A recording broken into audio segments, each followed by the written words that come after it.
Good morning, everyone. Get started in just a moment.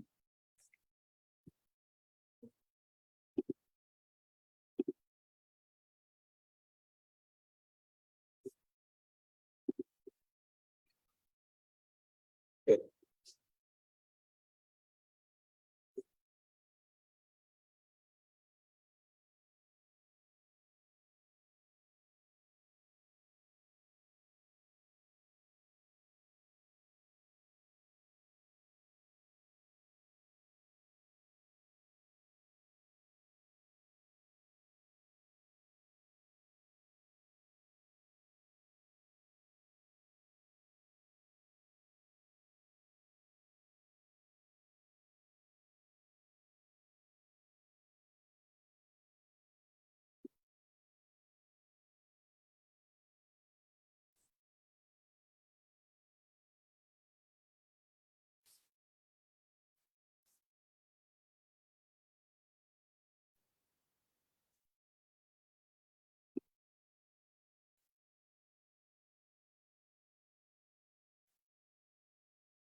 Good morning. Get started in just a second.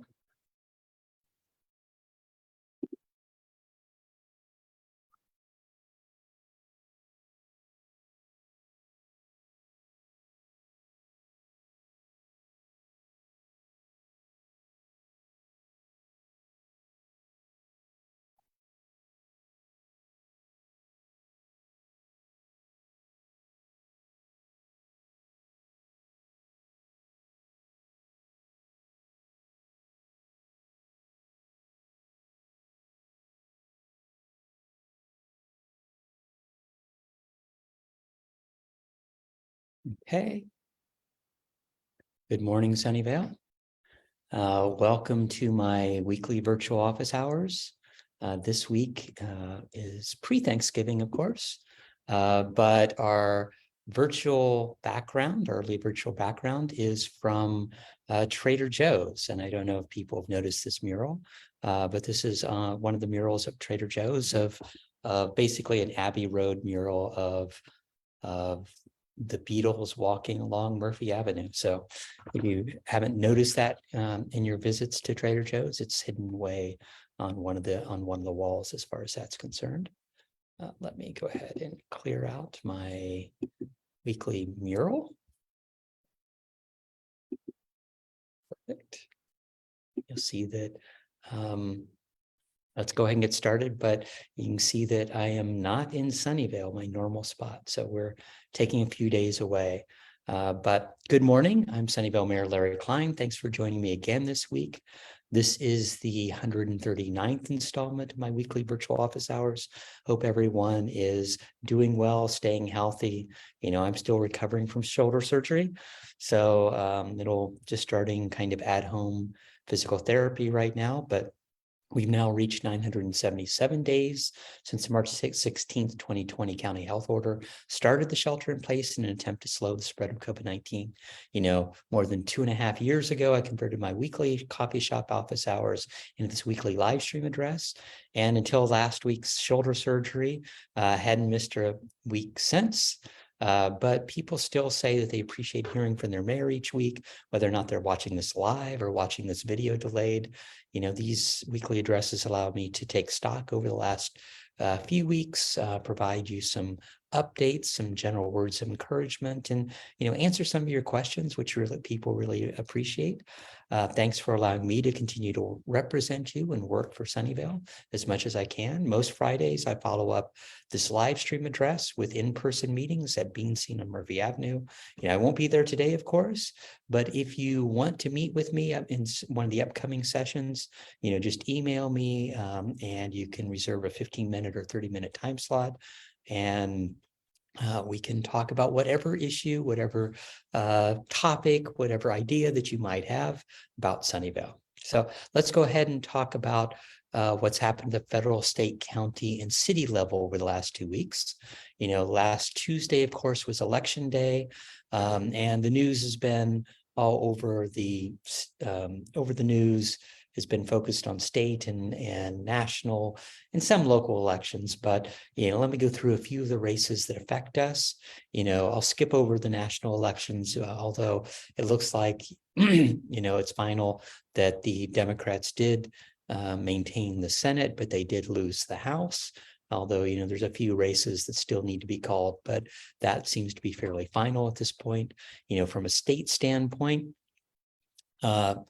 the seated Democrats, won all the state offices.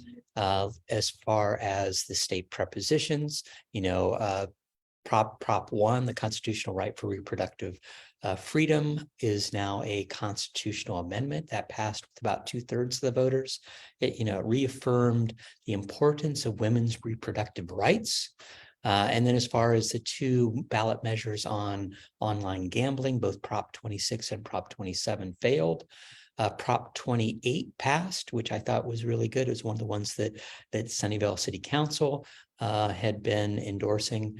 One of the things that I push for is additional funding for arts and music education in our public schools. Prop 29 failed, and that would have required on-site licensed medical professionals at kidney dialysis clinics. And that seems to be every other election or so we have that, but that ended up failing yet again. Prop 30 failed, which is the EV conversion the bill was sponsored by Lyft, trying to make sure that they're able to meet their requirements of having all of their drivers be in clean vehicles by 2030. So ultimately, a lot of people came out. That was pretty mixed as far as the people in favor or against that bill, but that ended up, that proposition ultimately failed. Prop 31 passed, and that was the prohibition. So it was a referendum to prohibit the retail sale of certain flavored tobacco products. And, this was in 2020, Sunnyvale City Council passed an ordinance prohibiting the sale of tobacco products in Sunnyvale. And then the state ended up passing something at a state level. Of course, that's put on hold. And I had a question about that last week of why we ended up having to vote on it if the state actually and the governor signed that bill. So the governor had signed the bill. That being said, if there's a referendum, especially if it gains enough signatures to fight a specific proposition or a state bill, then that state bill is actually put on hold until that referendum, until that's basically we go through the actual voting process. So in this case, the governor had signed that bill, but there was a referendum. They got the signatures, and then it was basically put shelved until it passed, until actually the election certified. But it is passing at a state level, so that that flavored tobacco products will not be allowed at a state level. And then as far as state representation, Evan Lowe is our new state assembly member. I've been working with Evan for years, so this is really great for Sunnyvale.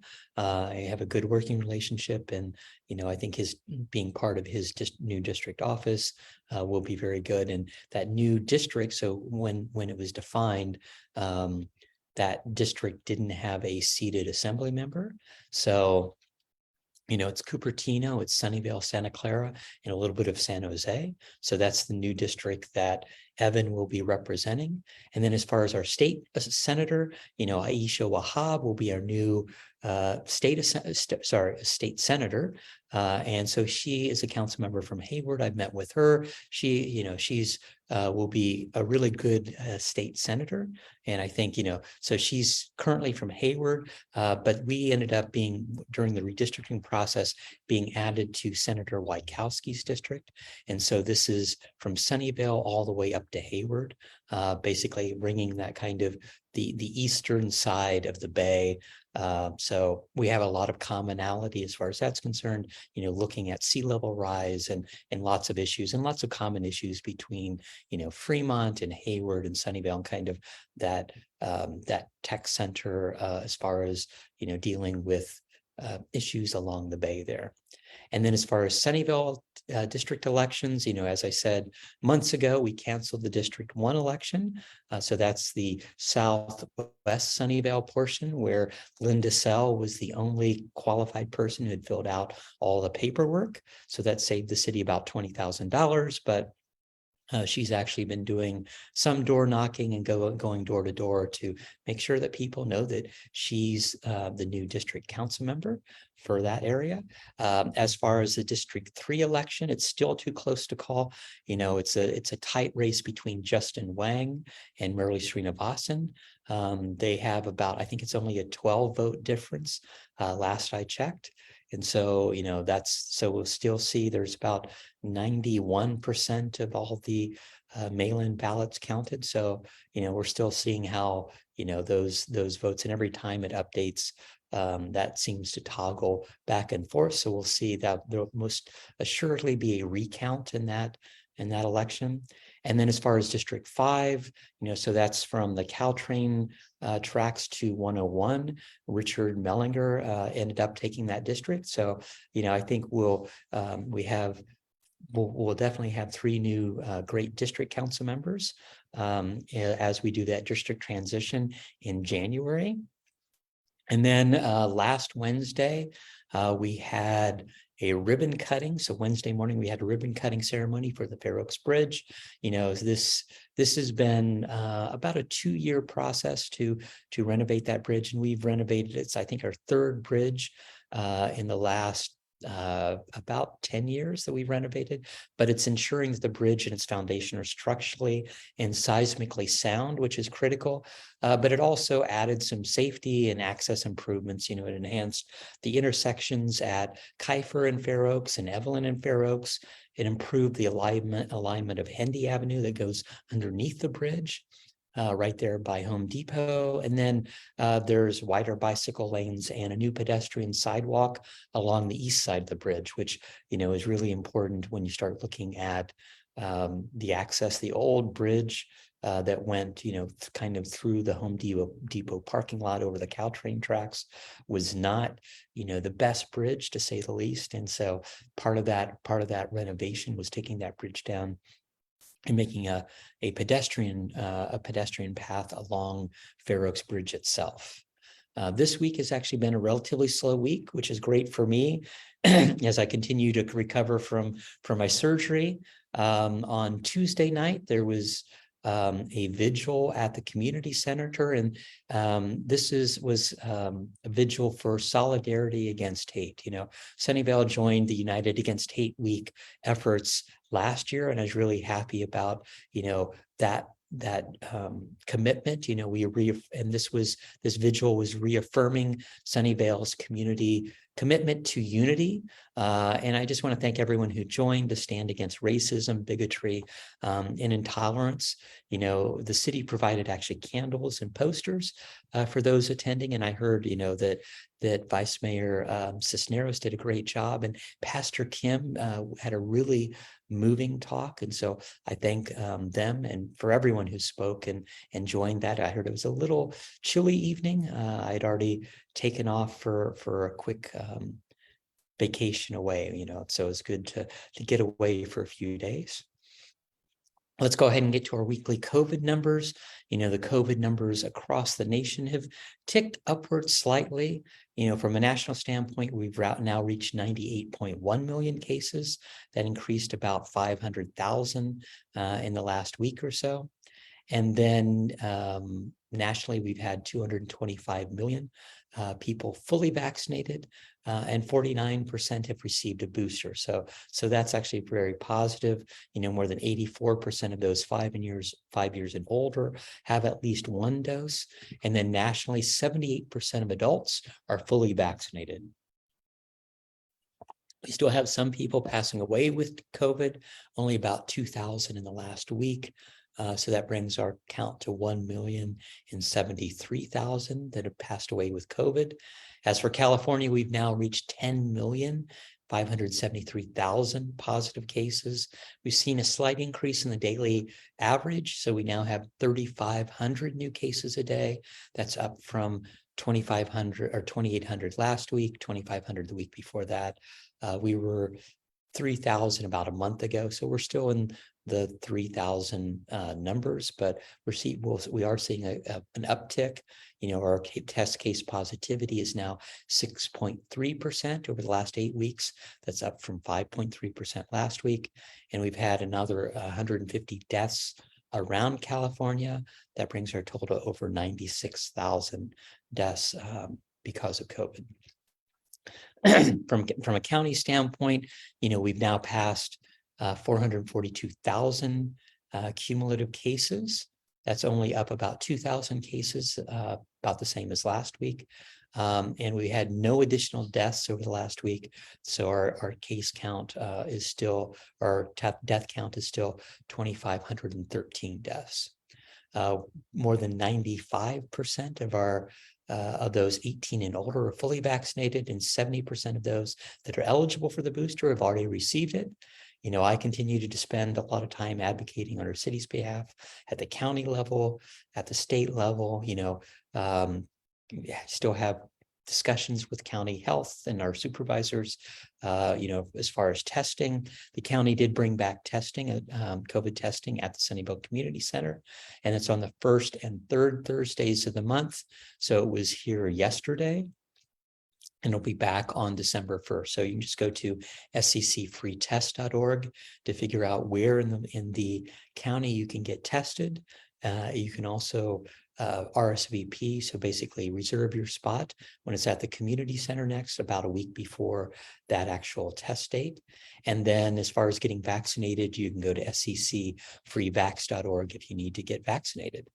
Let me announce some of our many upcoming events. So it's the holidays are a busy time of the season. The Friends of the Sunnyvale Library will have their book sale this weekend. So that will be tomorrow from 9 a.m. to 3 p.m. and then Sunday from noon to 3 p.m. And then, the $5 book bag sale is on Sunday. So, for $5, you can get a paper bag filled with books. Sunday at noon, Pints of Joy will be having their grand opening celebration. So, this is a home-based business that expanded to a kind of a brick and mortar. And so they're currently had a small shop across from Fremont High School. They're actually now will be on El Camino. I think it's 7313 East El Camino. It's basically on the north side of El Camino, just east of Fair Oaks. So ultimately, come join me this weekend. And, if you want to try some ice cream, happy to see that store expanding. Thanksgiving, of course, is less than a week away. So I'll be doing the annual Silicon Valley Turkey Trot. Come join me that morning if you want. I'll probably be walking, not running this year, but pickup starts tomorrow.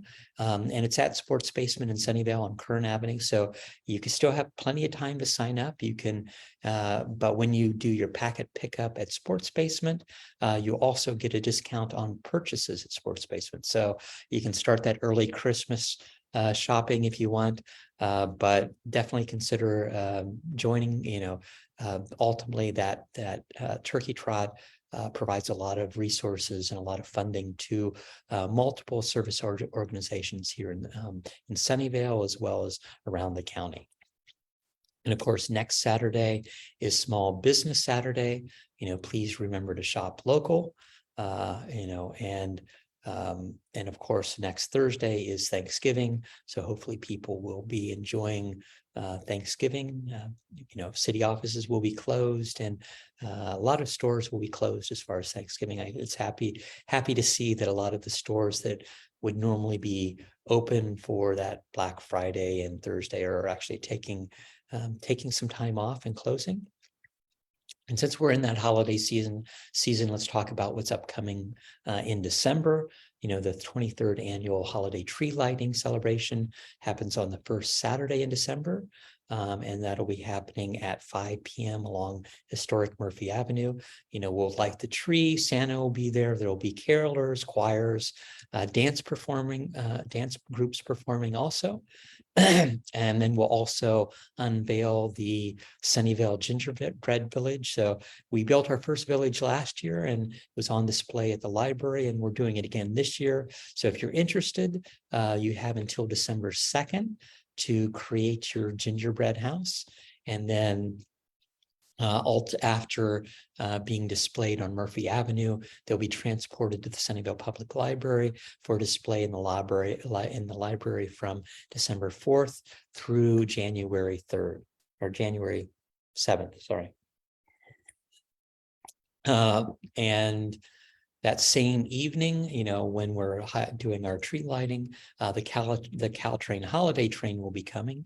It'll arrive around 7:30 p.m. and be there until 7:50 p.m. But it's really nice to have both of those events at the same time, so that the Caltrain will be covered with lights, but there'll also be snow and carolers and music. So if you haven't had a chance to visit that, I've seen lots of families over the last few years really enjoy that event. So it's really, fantastic that Caltrain will continue that. And then that same weekend, Fremont High School will have its holiday craft fair, and it's the 34th annual craft fair at Fremont. And so they'll be hosting local vendors with clothing and jewelry and cosmetic products and more to sell, baked goods. And that's at the main gym Saturday and Sunday. Saturday from 10 to 4 p.m. and Sunday from 10 to 3 p.m. As far as upcoming council meetings, our next council meeting is the Tuesday after Thanksgiving, November 28th. And we start the evening with a closed session to review our 2 direct reports, the city manager and the city attorney.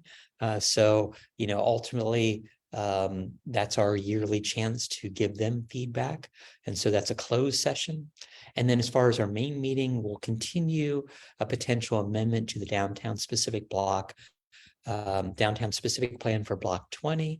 And so that allows for what will be allowing for residential and retail commercial uses. So that's the old Macy's parking lot. Ultimately, the city line wants to change and better define what they would like to see on that site, but that'll be, they're requesting that to be continued. And then we'll be approving art in private development for city line. And it's basically, it's a piece of art that the city line actually did a quick preview at when they did the last ribbon or the ribbon cutting for the last 2 pieces of art, and it's called Tilted Heads.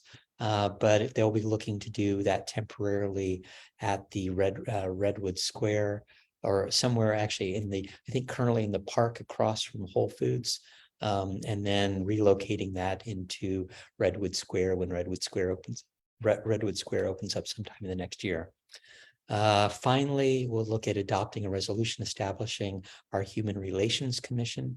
And this is one of the things that we started at a study issue on, of creating a Human Relations Commission. I think, ultimately it meets our strategic priorities of equity, access, and inclusion. And we created that position, basically a managerial position. And then one of the things that they'll be doing is dealing with what that new commission is going to be in charge of. And then our first meeting in December will actually be in person. So on December 6th, we'll finally be, for the last 2 years, we've been doing hybrid meetings, although most of my meetings I've held at City Hall, but ultimately we've been fully remote for council members, for staff, and for residents, but we'll be moving to a hybrid model where council members and some city staff will be in the chambers. Residents will be able to be there.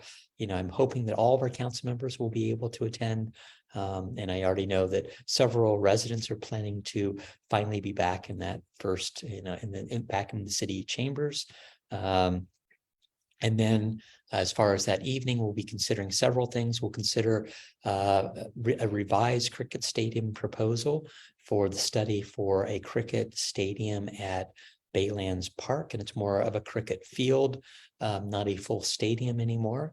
And then we'll also approve the city's response to the 2022 Santa Clara County Civil Jury report titled, "If you only read the ballot, you're being duped." And so this is, some of the recommendations that the county is requesting, or the grand jury is requesting, when there is a new ballot measure. And this all goes back to, kind of what the water district did earlier this year of saying that they would limit the water district to 4 terms when they already had 3 terms. And so it's trying to have some sort of review regarding what a ballot measure is, trying to make sure that there's not misleading language as far as a ballot measure is concerned. And then we'll also evaluate adopting an ordinance regarding concealed firearms in sensitive places. So this is kind of that ordinance that I talked about in one of our previous meetings. Let's go ahead and get to our weekly questions. Katie asked, downtown Murphy Street used to run holiday lights across the street back and forth, just suggesting that they do this year for some ambiance now that there's outside seating. The white lights along Castro Street go back and forth, and it's game with colored holiday lights across the street back and forth. Yeah, so the Downtown Association worked with the city several years ago to add lights along the street on both sides of the street. There were questions about taking them across the street.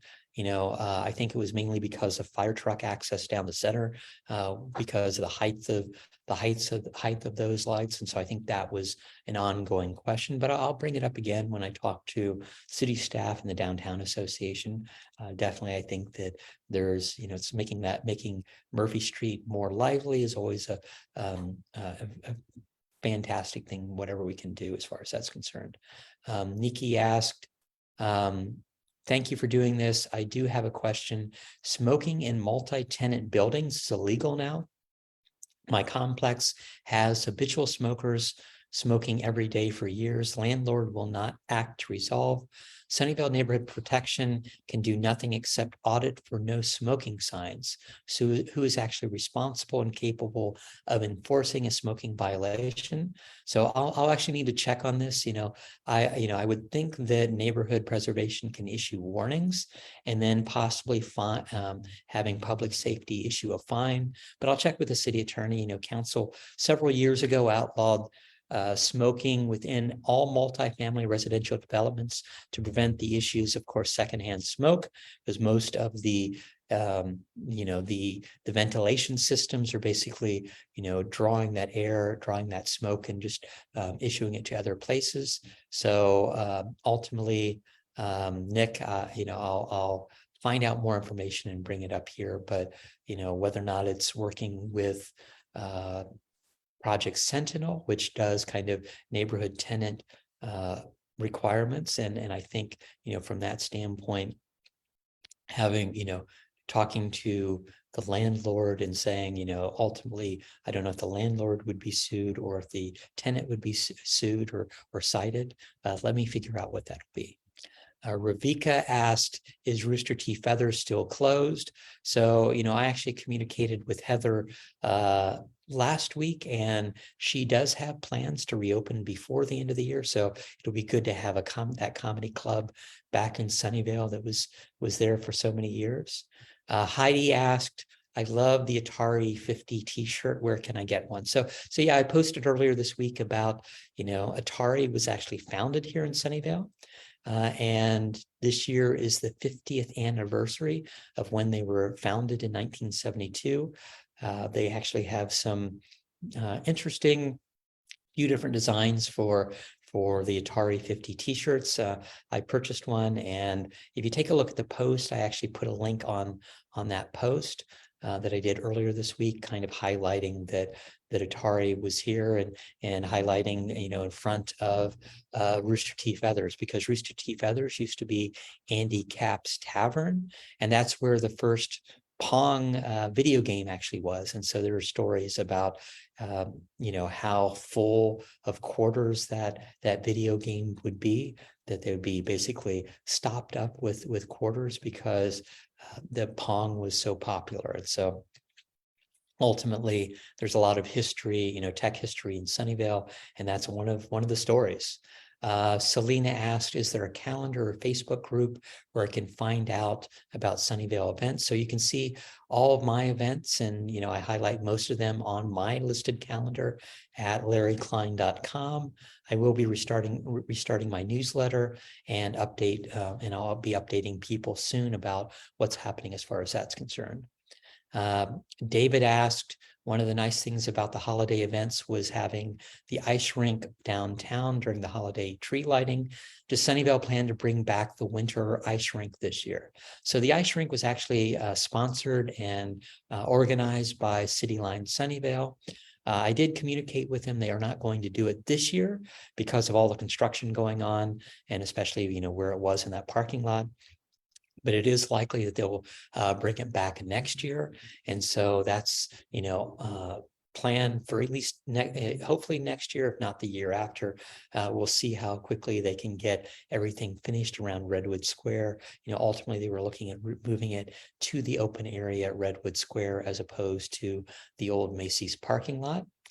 Janice asked, when does the new City Hall open? Well, I toured that last month.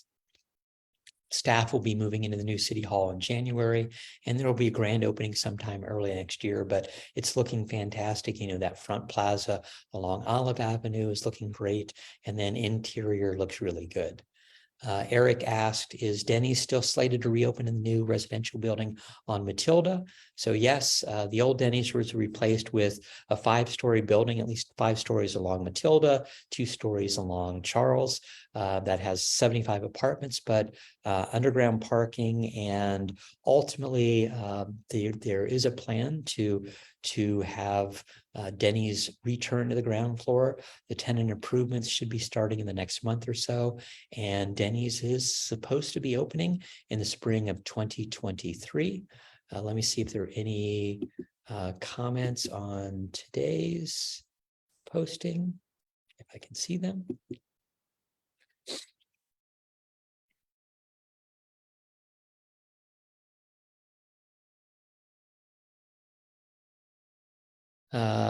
Garrick asked, question, why isn't Osh on Homestead and Hollenbeck allowed to keep patio furniture and plants outdoors? Apparently they got cited by the Sunnyvale City Code. I'm not sure. I'm guessing it was part of their permit. My guess is when they had their permit, they didn't request that. So, I think they would just have to go back and request that. I think it might, or conceivably it's sidewalk access. I know that they have there that the Homestead Hollenbeck, Osh, and it's the outdoor supply hardware, ultimately has a certain amount of stuff that they set up during sales in front of their store. I think it's just probably a permit issue, but I'll ask city staff and see what they say. Let's go ahead and wrap up. Thanks for joining me again this week. We're still in uncertain times. New issues come up all the time, but I want you to know that no matter what challenges we face them together. I'm proud of Sunnyvale and how residents have responded to the challenges over the last few years. And I'm thankful, especially during the season of thanks, to everyone who helps out in our community, showing their kindness, showing their generosity and empathy. Your actions and your attitude really do make a difference. Sunnyvale will emerge from this as a stronger community. We're in this together, and we will get through this together. Thanks for listening. Have a wonderful Thanksgiving. Take care, and goodbye. Goodbye.